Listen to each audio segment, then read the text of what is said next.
안녕하십니까, 김광수 소장입니다. 2016년 2월 두 번째 동영상 촬영 시작하겠습니다. 두 번째 동영상 주제는 한은 외환 보유고 문제 없나입니다. 관심이 좀 있으신 분들은 이거 언론에서 기사로 보도된 것을 보셨을 거라고 생각을 합니다만, 이건 이제 일본 언론들에서 먼저 문제 제기를 한 것입니다. 문제 제기를 한 건 이제 뭐 때문에 문제 제기를 했냐면, 이제 1월 11일 날 이제 박근혜 정권 누구죠? 새로 기재부 장관 이렇게 임명된 사람이 한일 간 통화 수합 재개를 하겠다라는 제안을 하겠다라는 그런 이야기를 하니까, 일본 언론들이 이제 그 발언을 이제 받아서 한국 정부 내지는 박근혜 정권을 비아냥거리는 기사들을 보도를 했습니다. 특히 이제 일본경제신문이 굉장히 좀 비꼬는 그런 기사를 냈는데요. 그 기사 내용을 보면은 원래 한일 한일 간의 통화 수합은 양국 간의 상호 이제 합의에 의해서 한 100억 달러 규모, 전에는 제가 한 300억 달러 규모로 이렇게 기억을 했는데, 아마 그게 좀 줄어서 100억 달러인지 아니면은 계속 100억 달러 규모로 하는지는 모르겠습니다만, 어쨌든 이제 100억 달러 규모로 상호 간에 합의에 의해서, 그러니까 어느 쪽에서 이렇게 통화 수합하자라고 해서 했다라기보다는 상호 간에 합의에 의해서 통화 수합 체결을 해왔는데, 작년 2월 달에 이제 독도 문제하고 위안부 문제 등을 이렇게 정치적 이유를 내세워가지고 박근혜 정권이 이제 100억 달러 통화 수합 체결을 종료해도 상관없다라는 식으로 이야기를 했다라는 겁니다.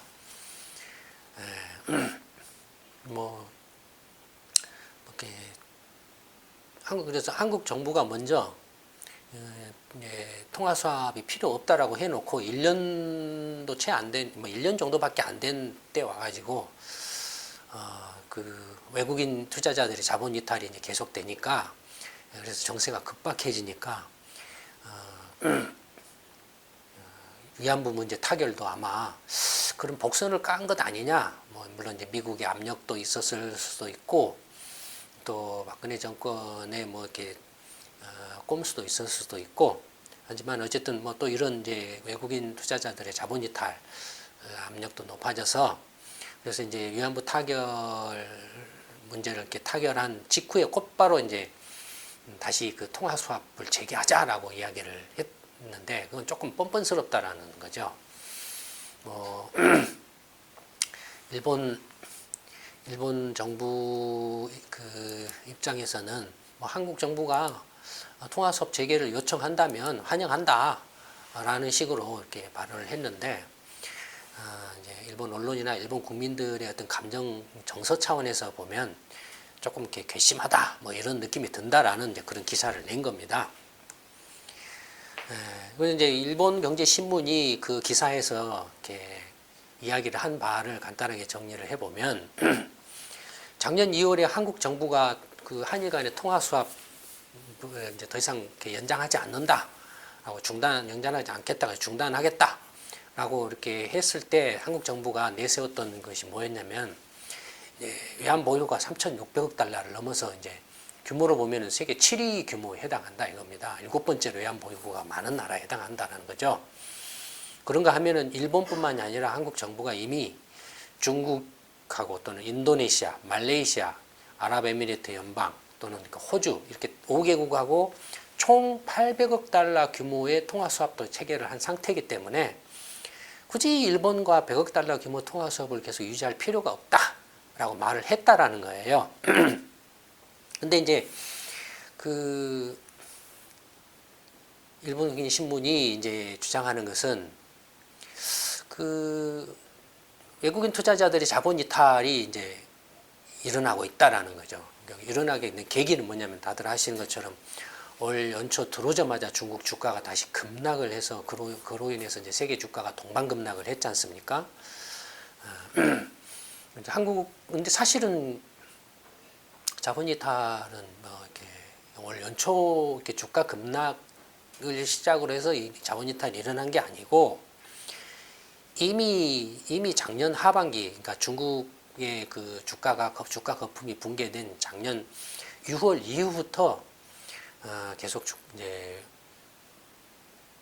외국인 투자자들의 자본 이탈이 이렇게 계속 일어나고 있었던 거죠. 근데 어쨌든 그런데 그 외국인 투자자들의 자본 이탈이 계속 일어나고 있다 보니까 사실 이제 일본하고의 통화 수합은 엔화는 금방 달러로 환전할 수 있는 그런 게 호환성이 높은 통화인데 먼저 중국 위안화도 뭐 다소 그런 면이 있겠지만 예컨대 이제 인도네시아 루피아 같은 경우는 지금 어떻습니까?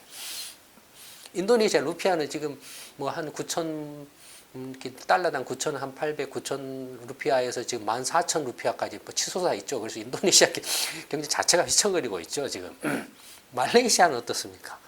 말레이시아도 마찬가지죠. 링기드화가 뭐 지금 뭐 이렇게 급등해가지고 지금 어수선하죠. UAE는 어떻습니까? 지금 유가 폭락해가지고 난리죠. 호주도 뭐 중국에 뭐 철광석이나 석탄 수출이 막혀가지고 지금 경제가 이렇게 좀 이렇게 쪼그라들고 있는 그런 모습이죠.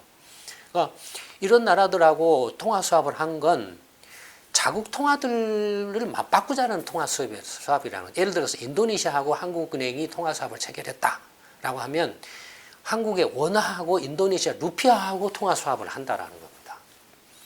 그게 무슨 의미가 있냐라는 거죠. 말레이시아 링기트하고 통화 수합을 한다는 원화하고 둘 다 문제 자본 이탈이 일어나고 있는데 말레이시아나 인도네시아도 지금 자기들이 더 발등에 불이 떨어져가지고 급반방국이네. 그나마 그것도 한국 원화를 가져간다. 원화가 지금 1,000원대에서 1,200원으로 좀 넘게 뛰어 있지 않습니까? 2014년 이후부터. 그러니까 그런 그 한국 정부가 이렇게 다른 그 아태 국가들하고 800억 달러 규모 통화 수업 체결했다고 하지만 그건 전혀 외환 문제에 도움이 안 되는 통화 수합이다. 그러다 보니 막상 지금 한국에서 자본 이탈이 계속 일어나고 있다 보니 한국 정부가 다급해져 가지고 위안부 문제를 서둘러서 타결을 보고 그러면서 막 곧바로 한일 통화 수합 체결을 거론을 한 거 아니냐. 그러니까 한국 정부가 자존심 버리고 일본 정부의 통화 수합을 요청한 것에 대해서 상당히 조금 이렇게 의혹의 눈초리로 쳐다본다. 뭔가 지금 한국 정부가 안으로는 뭔가 이렇게 겉으로 말하기 힘든 좀 다급한 사정이 생겨서 이렇게 다급한 사정이 이렇게 생기고 있기 때문에 좀 통화 수합 재개를 요청한 거 아니냐라고 이렇게 한다라는 거죠. 그런 의심을 한다라는 겁니다. 여기에 대해서 이제 뭐 일부 이렇게 기사들을 보니까 한국은행이 발끈해가지고 한국 외환 문제에 외환 보유 문제 없다. 일본이 이렇게 근거 없이 이렇게 한국을 매도하고 공격을 하고 있다라고 이렇게 반박을 한 기사들을 봤는데요. 그러면서 이제 이런 일본 경제 신문이 이런 주장을 하면서 한국 정부가 뭔가 뒤에 지금 불안거나 뭔가 문제가 있기 때문에 지금 이런 자존심 버리고 통화 수합을 요청한 거 다시 하자고 요청한 거 아니냐라는 근거로 이제 내세운 게 한국은행이 이제 외환보유고 운영 내역 데이터 자료를 이렇게 제시를 했습니다. 이게 이제 한국은행이 발표한 외환보유고 운용 내역인데요. 이제 2014년 이렇게 쭉 이제 자산별로 통화별로 보시면 자산별로 그다음에 통화별로 그다음에 상품별로 있습니다. 이 중에 이제 상품별로 이렇게 내역을 보면은 전체 이제 2014년에 외환 보유액이 한 3,635억 달러 연말에 이 정도 되는데 이 중에 예치금 외국 뭐 이렇게 FRB라든지 이런 그런 외국 금융기관에 또는 중앙은행이 예치한 위탁 예치한 그게 한 3.8% 전체 100이라고 하면은 그중에 3.8% 그러니까 달러로 환산하면 이거 이제 우리 연구소가 환산을 한 거고요. 2014년 외환 보유액 3,635억 달러를 기준으로 해서 달러를 이렇게 이제 환산을 해 놓은 거. 그러니까 138억 달러 정도는 현찰로 이렇게 예치를 해 놨다. 그다음에 나머지는 전부 이제 증권 투자를 했다라는 겁니다. 하고 있다라는 겁니다. 한국은행이 이제 예컨대 정부채 하면은 미국채라든지 이런 국채를 말하죠. 미국채라든지 뭐 일본 국채라든지 뭐 그런 유럽 독일 국채라든지 뭐 이런 것들을 말하죠. 그 정부채 그러니까 다른 나라 국채의 37.1% 금액으로 치면은 약 1,350억 달러 정도를 투자를 했다라는 겁니다. 그다음에 정부 기관채라면 예를 들어서 이제 페니메이나 프레디맥이 발행하는 MBS가 대표적인 이제 정부 기관채에 해당하겠죠. 그런 정부 기관채 등의 이제 22.5% 금액으로 치면은 820억 달러 정도를 투자를 하고 있다라는 겁니다. 그런가 하면은 놀랍게도 그 회사채도 투자를 하고 있다라는 거죠. 민간 기업이 발행한 이제 뭐 그런데 뭐 애플이 회사채를 발행했다든지 뭐 이런 것들을 생각할 수 있겠죠. 아니면은 뭐 이렇게 뭐 다른 애플이라든지 또 뭐 이렇게 어떤 글로벌 어떤 기업들이나 금융기관들이 발행한 금융채나 이런 것들에 투자를 17.5% 금액으로 치면 한 640억 달러. 그 다음에 이제 자산유동화 증권. 그러니까 이제 말하자면 ABS죠. 자산담보부 증권에 해당하죠. 정부 기관채도 사실 MBS 같은 경우도 이제 뭐 거기에 해당하는데 자산유동화 증권에도 또 13% 금액으로 치면 한 470억 달러. 놀랍게 주식에도 6.2% 투자해서 225억 달러를 주식에 투자를 하고 있다라는 겁니다. 일본경제신문이 기사에서 이제 이런 부분에서 놀라움을 표시를 하고 있죠. 회사채나 자산유동화증권이나 주식, 중앙은행이 외환보유고를 운용하는데 그 안전자산의 운용을 해도 모자랄 판국에 회사채나 자산유동화증권이나 주식 같은 고위험, 고수익, 고위험 중앙은행의 외환보유 운용 자산으로는 조금 적절치 못한 그런 자산 운용 비중이 40%에 육박한다 이겁니다. 근데 이게 이제 이걸 이제 시비를 삼았어요. 일본경제신문이. 회사채나 자산유동화증권이나 이건 다 자산유동화증권은 이제 대부분이 뭐 이제 그게 뭐 부동산 담보증권이나 뭐 이런 것에 해당하겠죠. 주식 같은 경우를 보면 예컨대 중국 주식을 한국은행이 이제 작년에 중국 정부하고 이제 그 해외 투자 적격 기관으로 이렇게 지정을 받았다 이겁니다. 그래서 중국 주식에 투자를 할 수 있게 됐다라는 거죠. 그런가 하면은 이제 위안화 이제 그 결제 거래도 이렇게 하도록 협정을 맺어서 이제 위안화 직접 결제를 이렇게 하는 식으로 이렇게 했다라는 거죠. 그 전에는 위안화 원화 직접 서로 이렇게 맞바꿀 수 없었고 일단 원화를 달러로 바꾸고 달러를 위안화로 또는 위안화를 달러로 바꾼 다음에 원화로 이렇게 했거든요. 근데 이제는 이제 위안화 원화를 직접 맞바꿀 수 있게 그렇게 이제 작년에 합의를 한 거죠. 결제 가능하도록. 근데 다들 아시는 것처럼 주식 같은 경우는 어떻습니까? 작년에 중국 주가 거품 붕괴로 글로벌하게 주가가 지금 계속 다 떨어지고 있죠. 상당히 많이 떨어지고 있죠. 한국은행이 주식을 샀다라고 하면은 뭐 그런 해외 투자 적격 기관 해가지고 중국 주식을 많이 샀을 가능성이 있다. 근데 중국 주가가 어떻게 됐냐? 완전히 왕창 이제 거덜이 났다. 그러면 이거 또 거덜이 났을 수도 있지 않겠느냐? 뭐 이렇게 이제 본다라는 겁니다. 뭐 자산유동화증권, 뭐 부동산 같은 담보증권인데 중국의 부동산 시장 거품 붕괴되고 뭐 이렇게 지금 다른 이렇게 유럽 국가들도 조금 이렇게 그런 나라들도 많고 한데 이것도 좀 이렇게 의심스럽다 이겁니다. 회사채 같은 경우도 지금 네팔비가 금리 인상을 이제 해가지고 회사채도 가격이 많이 떨어져서 손실이 많이 났을 건데 이것이 전체 외환 보유고의 40% 가까이를 차지하고 있다라고 치면 투자 손실이 상당하지 않겠느냐라고 이제 일본경제신문이 이제 찝었다 이겁니다. 그러니까 그 일견 이렇게 일본경제신문이 이렇게 그 지적한 내용이 일견 이렇게 그럴 듯하게 들릴 수도 있죠. 이렇게 사실 조금 이렇게 상식을 벗어난 회사 민간회사채나 자산유동화증권이나 주식 같은 것을 외환보유 운용자산 수단으로서 이렇게 보유한다라는 게 약간 좀 그런 거죠. 물론 이제 그게 뭐라 할까요?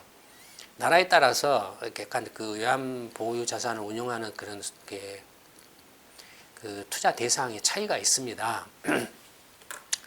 근데 이제 한국은행이 이처럼 이렇게 회사채나 유동화증권이나 주식 같은 이런 위험 자산에 이렇게 투자를 하게 된, 그래서 전체 외환 보유고의 40%에 육박할 정도의 자산을 보유하게 된 배경이 어디가 있냐면 여기 있습니다.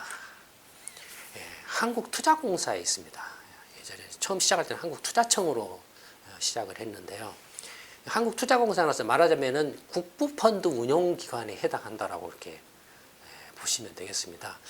2014년 말 기준으로 운용자산 규모가 2014년인가 최근 기준인가 850억 달러에 달한다라고 했는데, 한국투자공사는 언제 만들어졌냐면 2005년에 노무현 정부 때 만들어진 겁니다. 그때 이제 그 유행한 게 하나 있었죠. 뭡니까? 이제 수버린 펀드 또는 내셔널 웰스 펀드, 국부 펀드죠. 대표적으로 뭐 싱가포르 투자청이라든지 그 세마텍 같은 거라든지, 그 다음에 러시아의 이제 그 국부 펀드라든지 석유 안정화 기금 비축한 걸 가지고서 이제 좀 이렇게 수익률이 높은 운용 수단을 운영한다라고 해서 이렇게 국부 펀드라든지 이런 것들이 조금 그때 좀 유행한 적이 있었어요. 그래서 얼씨구나 하고 이제 노무현 정부 때 또 이렇게 관료들이 또 자기 자리 늘리고 막 뭐 한다고 해가지고 외환보유고하고 국민연금을 미국 국채나 수익률이 낮은 국채에다 운영하면은 수익률이 낮으니까 좀 더 수익률을 높이는 쪽으로 운영을 한다. 라고 하면서 이렇게 한국투자공사를 만들었어요. 한국투자공사를 만들어가지고 이제 한국은행의 외환보유고하고 이제 국민연금이라는 기금들, 그러니까 정부 기금을 위탁받아서 이제 운용을 하는 운용기관이 됐죠. 제가 기억하기로는 초창기에 한국은행으로부터 그 외환보유고도 200억 달러를 이렇게 위탁받아가지고 했다가 그 뒤로는 점점 그 규모가 이제 매년 규모가 늘어나고 국민연금 등이나 이런 기금으로부터도 이렇게 위탁 기금들이 이렇게 맡겨져서 지금 800 이제 물론 투자 수익도 있었을 거고 850억 달러까지 늘어났다 이겁니다. 그래서 이제 이 투자공사가 주장하기는 자기들 홈페이지에 내놓은 걸 보면 2006년부터 이제 투자를 시작을 했는데 2006년부터 2014년까지 한 140억 달러 정도의 투자 수익을 냈다라는 거예요. 그걸 합쳐서 지금 전체 한 850억 달러가 되었다. 여기서 140억 달러를 빼면 710억 달러가 이제 투자 원금이 되겠죠. 그동안에.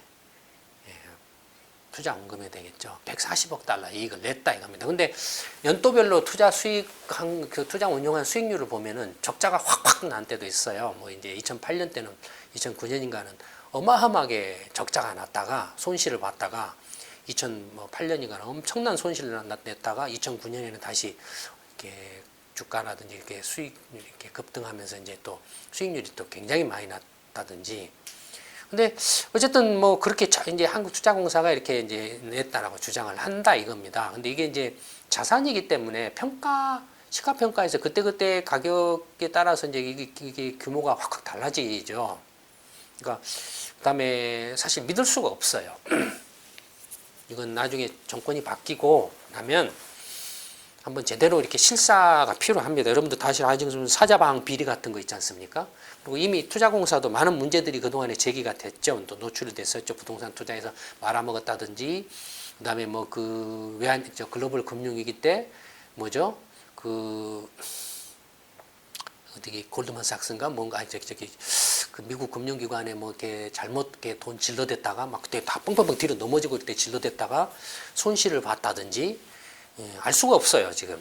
그러니까 이것도 굉장히 의심스러운데 어쨌든 이제 그 한국투자공사가 자기들 홈페이지에 띄워놓은 운용 수익률을 보면은 이게 미 달러 기준으로 4.55% 지난 2007년부터 2014년까지 연평균 4.55% 수익률을 냈다라고 이렇게 주장을 하고 있어요. 근데 2015년에는 주가나 모든 것들이 확 떨어졌죠. 그러면은 손실이 상당히 났을 가능성이 있겠죠. 이 한국투자공사가 수익률이 4.5%인데 여러분들 이제 국민연금에 이 2007년부터 2014년까지 국민연금이 자체적으로 운용한 투자 수익률이 얼마입니까? 5.62%예요. 그러니까 국민연금은 쥐가 그냥 가지고 운용하면 5.62% 수익을 낼 걸 엉뚱하게 한국투자공사에 돈 맡겨가고 4.55% 수익, 낮은 수익률을 하고 있다 이겁니다.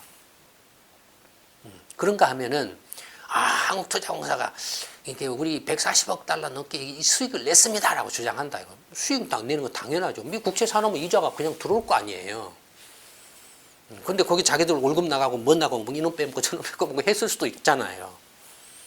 여러분들 그 국민연금 같으면은 지금 그 국민연금에 내가 숫자를 잘못 봤는지 모르는데 국민연금관리공단의 운용비가 관리비 그러니까 월급 주고 뭐다고 하는 게 지금 예전에는 제가 5천억이라고 봤었던 건데 5천억이 아니라 5조 원인가 얼마인가로 이렇게 된 것 같아요.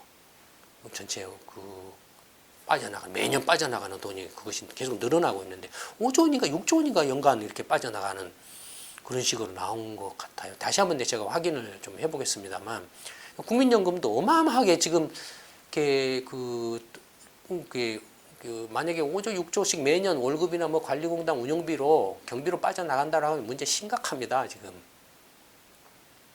근데 어쨌든 그 한국투자공사가 운용수익률이 이렇게 4.55%라고 또 자랑스럽게 이렇게 했는데, 그럼 예를 들어서 싱가포르의 그 국부펀드 이제 새로 이렇게 GIC 그 PT라고 이렇게 새로 이제 그 전체를 통합해서 이제 싱가포르 국부펀드 하나를 통합해서 운영하는 홀딩 컴퍼니죠. 국부펀드 전체를 하나로 묶어서 이렇게 싱가포르의 국부펀드입니다. 이 GIC의 그 운영 수익률을 이제 조사를 해 보니까 2005년부터 2014년까지 지난 10년 동안에 미 달러 기준으로 6.3%입니다.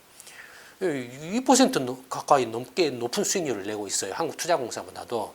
이건 당장의 모가지죠. 이렇게 만약 이렇다면. 그런가 하면은 2010년부터 2014년까지 최근 5년 동안의 평균 수익률은 6.5%입니다. 2005년부터 2007년까지 그나마 미 국채 수익률이 높았어요. 연 5%가 넘었으니까.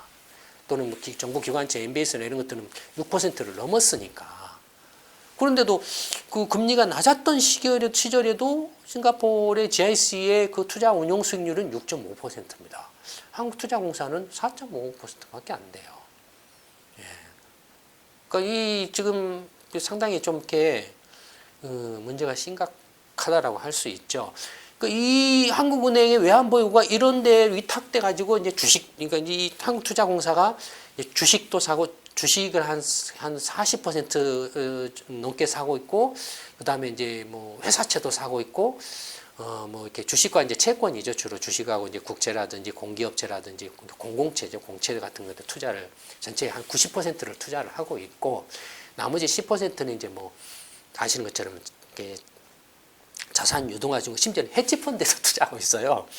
헤지펀드에도 투자하고 있고, 뭐 주식에도 투자하고 있고, 뭐 여기저기 투자를 하고 있는 거 맞죠. 앞에 주식하고 채권에 투자하고, 그다음에 헤지펀드하고 부동산 투자도 하고 있고, 이제 자산 유동화 증권도 투자하고 있고, 뭐 회사채도 투자하고 있고 이렇게 하고 있어요.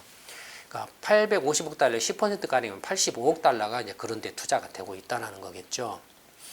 그러니 주식에 한 40% 투자를 했으면 작년에 주가가 많이 떨어졌으니까 상당히 손실이 컸을 가능성 배제할 수가 없어요. 2014년까지 수치니까 2015년치가 들어오면 이게 확 달라질 수 있어요. 그러니까 그런 것들을 이제 우리 연구소가 이렇게 그 2014년 기준으로 했지만 2015년으로 이렇게 하면은 실제로 한국은행의 외환보유고가 지금은 현재 2015년에 최근 3,700억 달러에 육박을 하고 있습니다. 하지만 실제로 이런 그 투자 손실들을 감안하면 손실을 감안하면은 이렇게 주식이라든지 유동화증권이나 회사채라 이런 것들의 가격 하락에 따른 손실을 감안하면 예를 들어서 이제 뭐 이게 한 40%라고 치고 그러면은 3,600억 달러, 40%니까 얼마입니까? 1,300억 달러 이 정도 되겠죠. 1300억 달러라고 치면 1300억에서 1400억 달러 정도 되겠죠. 1300억 달러, 1400억 달러 중에서 만약에 투자 손실이 10%만 나도 140억 달러가 금방 날아가는 거예요. 그러니까 그런 면에서, 그런 점에서 지금 시비거리를 지금 이제 만들고 있는 거죠. 어쨌든 일본의 언론들이 통화수합 재개 요청과 관련해서 이제 한국 정부가 뭔가 뒤가 좀 이렇게 캥기고 구리기 때문에 좀 이런 요청을 급하게 하는 거 아니냐라고 이렇게 주장을 한 것에 대한 이제 근거로서 이런 걸 내세운 겁니다. 그래서 이제 이거에 대해서 이제 실제로 그러면 한국에서 자본 이탈이 얼마나 일어나고 있느냐를 한번 살펴볼 필요가 있겠죠. 첫째는 이제 외국 투자자들이 한국에 갖고 들어온 돈을 가지고 다시 나가는 경우, 그게 이제 외국인 투자자들이 주식하고 채권의 대부분이 이제 한국 증권 투자죠, 포트폴리오 투자죠. 직접 투자는 투자해가지고 이렇게 공장 문 닫거나 사업 딱 접고 나가지 않는 한은 돈이 안 나가니까 주식이나 채권에 투자는 증권 투자는 들어가고 나가고 하는 거잖아요. 그것을 한번 이제 조사를 해봤는데 외국인 투자자들이 주식 투자한 것을 보면은 이렇게 쭉 이렇게 했다가 이렇게 2014년 초에 6천억 달러를 좀 넘어 6,300억 달러 정도까지 들어왔어요. 잔고가. 그러다가 지금 이제 2015년 9월 말 현재는 5,300억 달러, 5,300억 달러 정도로 한 1,060억 달러 줄었어요. 물론 이 돈이 줄어든 게 이렇게 주식에 투자를 한 건데 줄어든 게 돈이 이렇게 근데 주식을 샀다가 팔면서 그 돈을 바로 가지고 나갔을 수도 있고 아니면은 그 돈을 일시로 뭐 은행에 외화 거주자 예금이라든지 아니면 무슨 채권이라든지 이런 것을 묻어뒀다가 나중에 다시 주식을 사려고 할 수도 있죠. 그러니까 그 경우는 안 빠져나가겠죠. 뭐 그런 것도 있을 수 있고 그런 거 하면은 이게 지금 이제 그때 시가평가에 의해서 평가를 한 거기 때문에 주가가 떨어져서 이렇게 이제 평가 손이 나서 이렇게 줄어든 부분도 있을 수가 있죠. 뭐 그 경우는 달러가 빠져나간 건 아니죠. 어쨌든 간에 이렇게 투자 잔고로 보면 한국은행이 이제 발표한 외국인 투자자들의 국내 주식 투자 계정의 잔고 변화를 보면은 이렇게 한 1,000억 달러 이상 2014년부터 1,000억 달러 이상 빠져나가. 특히 2015년 들어가서 주가 거품이 떨어질 때부터 한 700억 달러 넘게 쭉 빠져나갔다 이겁니다. 채권 같은 경우도 마찬가지로 이렇게 쭉 늘어나다가 2014년부터 이렇게 줄어들기 시작해서 2015년에 한번 쭉 이렇게 빠져서 총 한 235억 달러 정도 빠져나간 줄어든 걸로 이렇게 나타납니다. 전체적으로 보면 주식의 비중이 채권의 3배에 달하죠. 6천억 달러를 넘고 채권이 2천억 달러 하니까 주식 투자가 훨씬 비중이 높죠. 그러니까 일단 규모는 이 정도, 일단 수치상으로 이런 정도. 두 개 합치면은 한 1,300억 달러 정도가 지금 2014년부터 이제 줄었다 이겁니다. 외국인의 증권 투자 규모가. 그 다음에 또 하나는 이제 작년 하반기 실제로 외국인 주식 투자의 이제 반기별로 반년 6개월별로 누적 순매수 추이를 나타내고 있습니다. 보시면은 이게 2008년 글로벌 금융위기 때는 확 이게 지금 순매도가 완전히 계속 순매도였죠. 6개월마다 이게 누적치니까. 근데 2007년 하반기의 순매도 규모가 거의 한 25조 원이 달하죠. 그 다음에 또 20조 원 달했죠. 그 다음에 또 거의 또 20조 원이니까, 요때 거의 뭐 한 얼마입니까? 60조 원, 70조 원 가량 이렇게 돈이 확 빠져나간 거죠. 60조, 70조면 얼마입니까? 700억 달러죠. 700억 달러가 이때 확 빠져나간 거예요.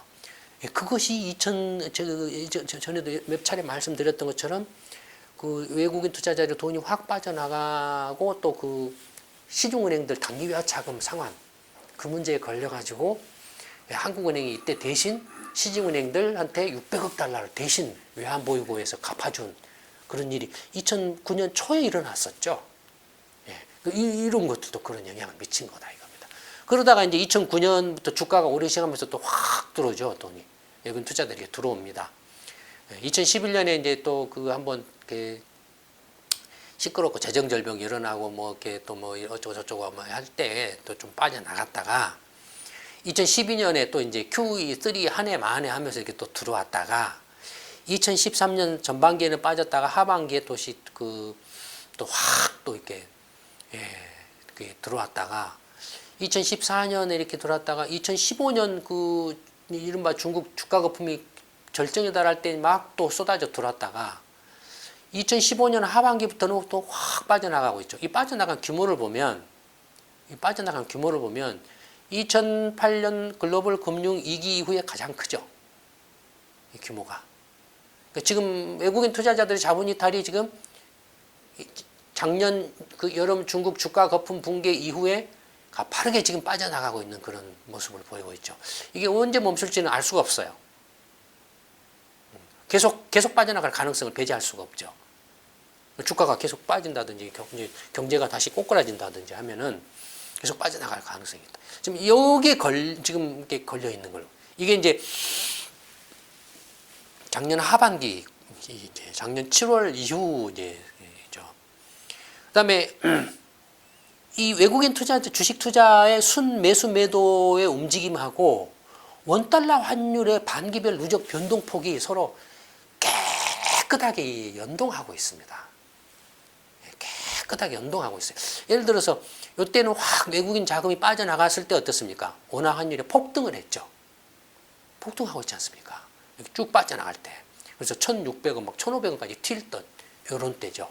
그다음에 외국인 자금들이 이렇게 막 들어올 때는 어떻습니까? 원화 환율이 다시 이제 강세를 보일 때죠. 막 뚝뚝뚝뚝 떨어질 때죠. 1,500원, 1,600원 한 것이 1,200원대로 쭉 떨어지는 그런 때죠. 예. 그다음에 다시 외국인 자금이 이렇게 들어오니까 또 이렇게 원화가 강세를 보이고, 예. 이런 때죠. 그다음에 외국인 자금이 이렇게 들어오니까 원화가 2013년, 14년 무렵에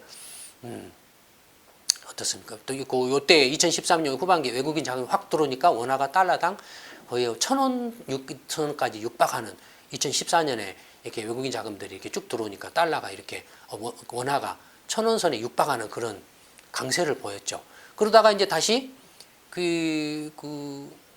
이때는 외국인 자금이 들어왔는데도 불구하고 2014년 후반부터는 외국인 자금이 들어왔는데도 불구하고 원화가 약세를 보였어요.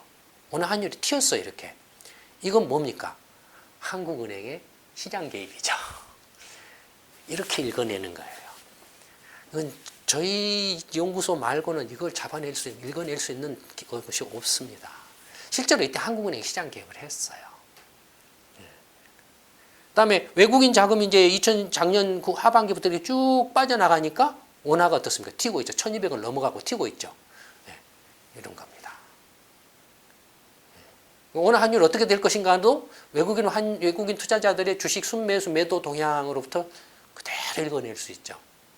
네, 이렇다 이겁니다. 그러니까 이 외국인의 그 주식 투자 순매수 순매도로부터 이렇게 계산을 해 보면은 작년 하반기 이후에 작년 하반기에 빠져나간 전체 돈 규모가 14조 5천억 정도 빠져나갔다. 그럼 달러로 환산은 124억 달러 정도 빠져나갔다 이겁니다.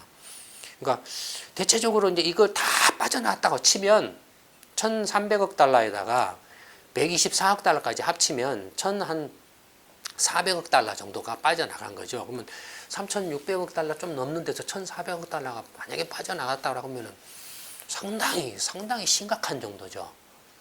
예, 상당히 심각한 정도. 근데 현재 한국은행이 밝힌 외환 보유액은 여전히 3,600억 달러를 넘고 있습니다. 근데 그건 수치상의 이야기고 실제로 아까 말씀드린 것처럼 실제로 그것이 위험자산에 투자했는데 주식 같은 거에서 투자했을 때 그 지금 평가손이 어떻게 났느냐 시가로 평가했을 때 그다음에 실제로 그 채권이든 뭐든 이런 걸 이제 달러가 필요해서 외환이 필요해서 외국 투자가 빠져나가면서 달러로 바꿔간다고 달러가 없으면 안 되잖아요. 그러니까 달러가 없으면 어떻게 되죠? 원화 환율이 막 1,200원, 1,300원, 1,400원, 1,500원 튀겠죠. 그럼 어떤 상황이 벌어질까요? 브라질과 같은 상황이 벌어지겠죠. 브라질은 지금 어떻습니까? 달러가 이렇게 빠져나가면서 달러는 이제 이렇게 안 푸니까 그러면 브라질 레알화가 확 튀겠죠. 2배 이상 막 뛰어버린다 이거예요. 그러면은 엄청난 인플레가 발생하겠죠. 수입을 많이 하니까. 한국도 그러면 수입 물가가 뻥 뛰어버리죠. 그럼 인플레가 발생하죠. 인플레 발생하면 어떻게 됩니까? 소비 안 하죠. 경기가 그래서 죽는 거예요. 브라질이 지금 그런 거예요. 그 다음에 인플레가 뛰면 어떻게 하게 됐습니까? 물가를 잡아야 될 거 아닙니까? 브라질 중앙은행이 어떻게 했죠? 브라질의 지금 기준금리가 얼마인지 아세요? 14.25%가 그렇습니다. 브라질의 인플레가 10%예요. 그거 잡는다고 지금 기준금리를 14.25%까지 올린 거예요. 그러면 시중은행의 대출금리는 20% 되겠죠. 여러분 20% 만약에 금리가 20%라면 어떻게 된 거예요? 대출은 모조리 박살이 나겠죠. 뭐 부동산 담보대출, 주택담보대출, 뭐 기업대출 완전히 난리가 나버리겠죠. 경제가 완전히 엉망진창이 돼버린다 이겁니다. 예. 그러니까 환율이 튄다라고 그래서 무슨 친기업, 기업 수출 경쟁 도움이 된다? 예. 아주 무식하고 무지한 소리입니다. 그런 것들이. 그러니까 지금 상황이 이래요. 그러니까 이렇게 보면은 어쨌든 실제로 외환 보유에 심각한 문제가 지금 일어나고 있다라고 보기는 조금 힘들 것처럼 느껴지지만 그러나 충분히 의심을 할 수 있는 소짓거리는 있다 이겁니다. 정황 증거들은 있다 이거예요.